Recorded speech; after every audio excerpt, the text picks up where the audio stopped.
특별한 이슈텔러에게 한반도의 궁금한 이야기를 들어보는 이슈텔링 시간입니다. 네, 오늘의 주제는요. 지난 3월 한동안 도발을 자제했던 북한이 2번의 미사일을 쏘면서 우리 국민들의 불안감이 높아졌는데요. 북한이 핵을 보유하고 있다고 공식화한 상황에서 우리는 북한의 핵무기에 대한 어떤 대응책을 갖고 있는지 이야기 함께 나눠보려고 합니다. 자, 오늘 함께 이야기 나눠주실 이슈텔러는요. 한국국가전략연구원 통일전략센터 문성묵 센터장님입니다. 어서 오세요. 네, 안녕하세요. 안녕하세요, 센터장님. 반갑습니다.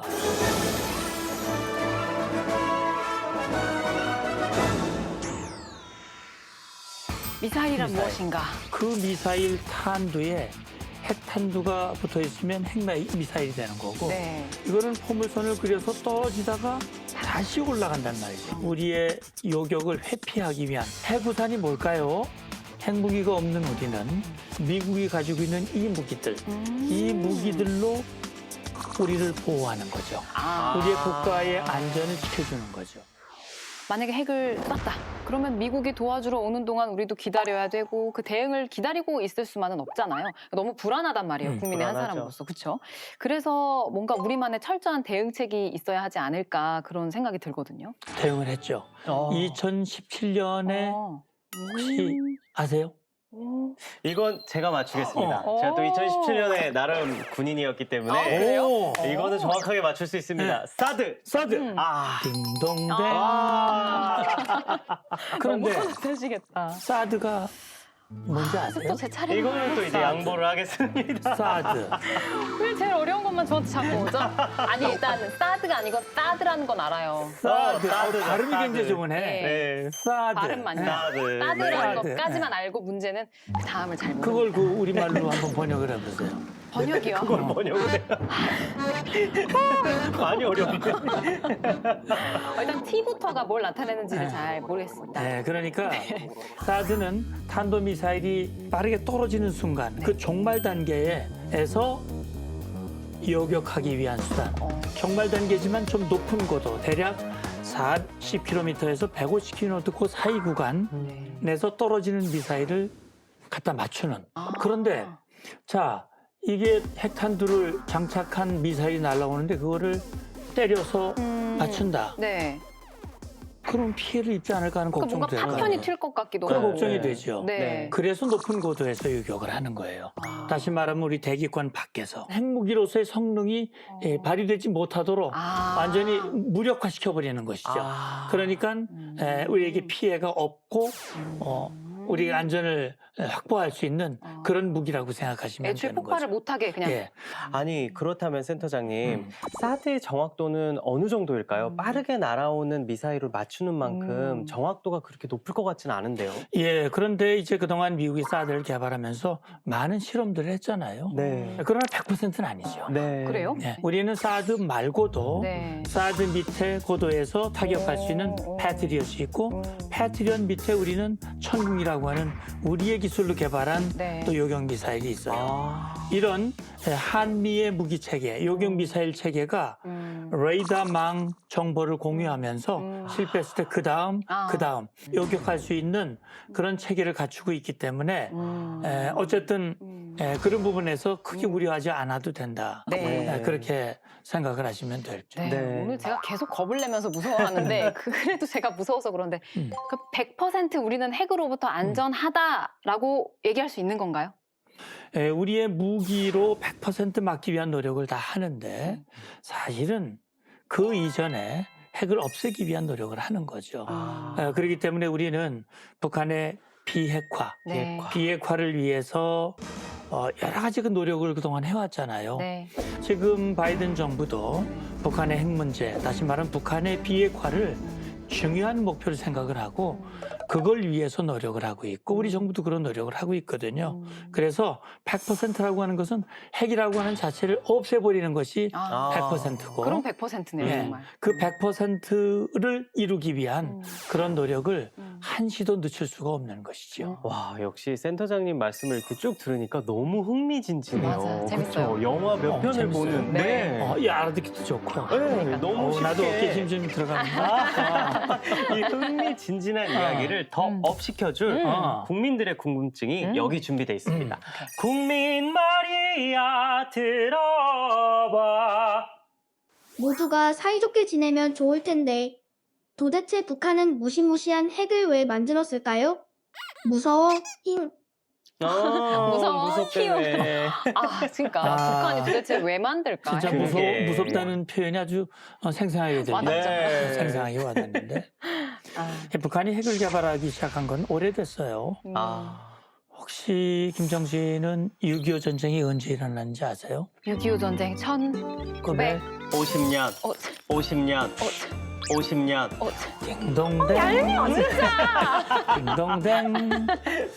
우리가 1945년 분단, 해방, 네. 해방과 동시에 분단이 됐잖아요. 네. 그런데 북한은 우리를 공산화시키려고 6.25 전쟁을 일으켰잖아요.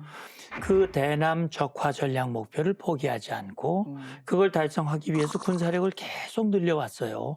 그런데 김일성이가 그렇게 하다 보니까 돈을 엉뚱한데 무기 만드는 데 쓰다 보니까 경제 발전이 안 돼. 그렇죠. 근데 우리는 경제 발전했잖아. 네. 그러면 돈이 덜 들면서도 군사력의 우위를 유지할 수 있는 방법이 뭐겠는가?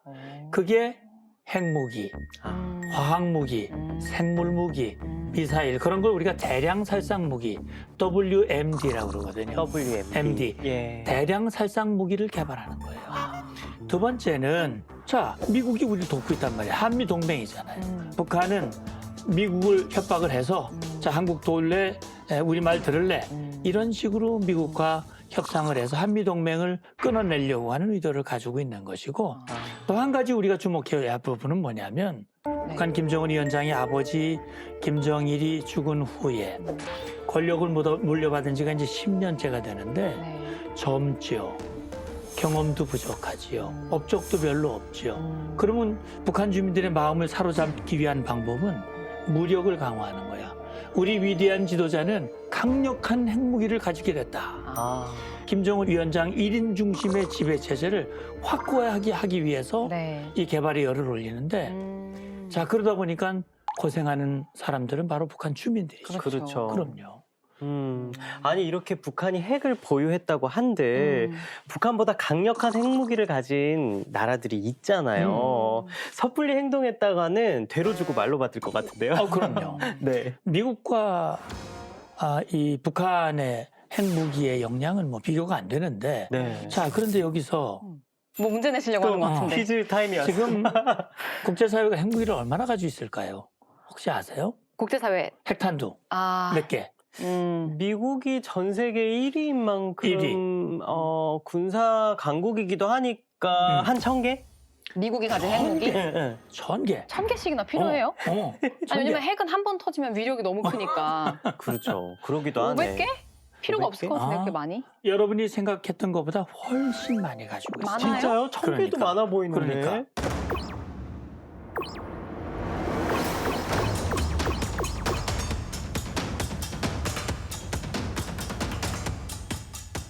지금 북한이 이대로 이 현재 속도로 핵무기를 개발한다면 2027년 정도에 가면 200개가 넘을 거예요. 200개. 이런 이제 추정을 하고 있어요. 그렇기 때문에 이 핵무기 문제를 해결해야 하는 것이 정말 우리 인류의 공통의 숙제가 아닐 수가 없는 거지. 그러게 그러네요. 말이에요. 근데 북한이 판단을 잘못했다가는 전 세계가 다 먼지처럼 사라질 수 있겠는데요. 그럼요. 그래서 국제사회는 핵무기는 가지지만 이건 쓸 수 없는 무기다. 라는 생각을 가지고 있고 미국과 국제사회는 핵이 확산되지 않도록 하기 위한 노력을 했어요. 60년대 말에. 그게 뭘까요? NPT라고 들어보셨죠? NPT? NPT? 핵 확산 금지 조약. 아. 그게 뭐냐면 60년대 말 당시 이미 핵을 보유하고 있는 나라는 그래 어쩔 수 없다. 너희들은 핵 보유국이야. 핵 보유국의 지위를 인정해. 그 대신 지금부터는 핵무기 개발 안 된다. 더 이상은 안 돼. 자, 그럼 나머지 나라는 어떻게? 손해보잖아. 그럼 당신들은 핵무기를 안 가지는 대신 핵 가지고 있는 나라는 절대로 핵무기 안 쓸게. 그리고 우리가 가지고 있는 핵무기를 보호해줄게. 해구산. 그 대신 핵무기를 안 갖는다는 걸 지키면 그 핵 연료를 평화적으로 쓰는 거는 보장해줄게. 아. 그래서 우리나라도 NPT에 가입을 하고 아. 북한도 가입했어요. 그래요? 그래요? 네. 북한도 가입을 해서 어. 우리도 원자로를 들여왔잖아요. 우리 여기 지금 전기불이 있는데 전기불의 거의 반 정도는 원자력이잖아요. 아, 네. 예. 그리고 북한도 가입을 했기 때문에 원자로를 들여왔어요. 아. 근데 북한은 그 약속을 깨고 어. 핵무기를 개발한 거란 말이죠. 음. 그리고 미국과 소련은 핵무기의 사용 또 숫자를 줄이기 위한 노력도 계속했어요. 핵무기 감축을 위한 그런 노력도 해왔고 그러기 때문에 인류사에 있어서 딱 한 번만 핵무기를 쓰고 아직까지는 쓰지 못하고 있다. 아. 억제력이 작동하고 있다. 이렇게 아. 보시면 되는 거죠. 좀 얘기를 쭉 들으면서 드는 생각이 이제 더 이상의 핵을 가지고 전쟁하는 일은 지구상에서 없었으면 좋겠다. 당연히 그런 그래야죠. 생각이 듭니다. 좀 북한이 제발 핵 도발을 멈춰줬으면 맞습니다. 하는 바람이 드는데 사실 북한이 핵무기를 계속 개발하고 시험 발사하고 이런 거는 크게 보면은 모두의 손해이고 또 작게 보면 북한 본인한테도 손해일 것 같아요. 그럼요. 핵무기를 개발하는 건 소모전이에요. 비용도 많이 들어가요. 국제사회로부터 제재를 받고 있어요. 아. 그 제재 때문에 북한 주민들이 엄청난 고통을 받고 있단 말이죠. 최근에 고난의 행군도 얘기를 했고요. 그래서 북한을 대화의 자리로 이끌어내고 북한이 핵을 내려놓는 소위 말하는 비핵화를 위한 노력을 하면 조치를 하면 국제사회가 북한에 부과하고 있는 제재도 풀어주고 궁극적으로 나아가서는 미국과 북한 사이에서도 관계 경상화, 수교를 하고 그러면 한반도의 정전협정 체제를 평화 체제로 전환하는 것이고 남과 북이 대화를 활성화하고 긴장을 낮추고 신뢰가 높여지고 남과 북의 주민들이 서로 오가는 교류가 확대가 되면 문이 열리고 네. 그러면 이 땅에 평화가 정착이 되고 나아가서 우리가 바라는 평화 통일도 가능하잖아요. 그럼 우리의 대한민국이 이대로 멈추는 것이 아니라 제2, 제3의 도약을 할 수 있는 그런 여건이 될 수 있는 것이죠. 자, 핵무기에 대해서 사실 저는 오늘 말씀을 듣기 전까지는 아주 그렇게 잘 알지는 못했거든요. 그래서 오늘 알게 돼서 너무 좋았고 또 잘 몰라서 불안했던 마음이 있었는데 그 불안한 마음이 어느 정도 해결이 좀 된 것 같습니다. 그리고 궁극적으로는 평화를 위해서 비핵화 노력까지 필요하다는 점 오늘 잘 배웠습니다.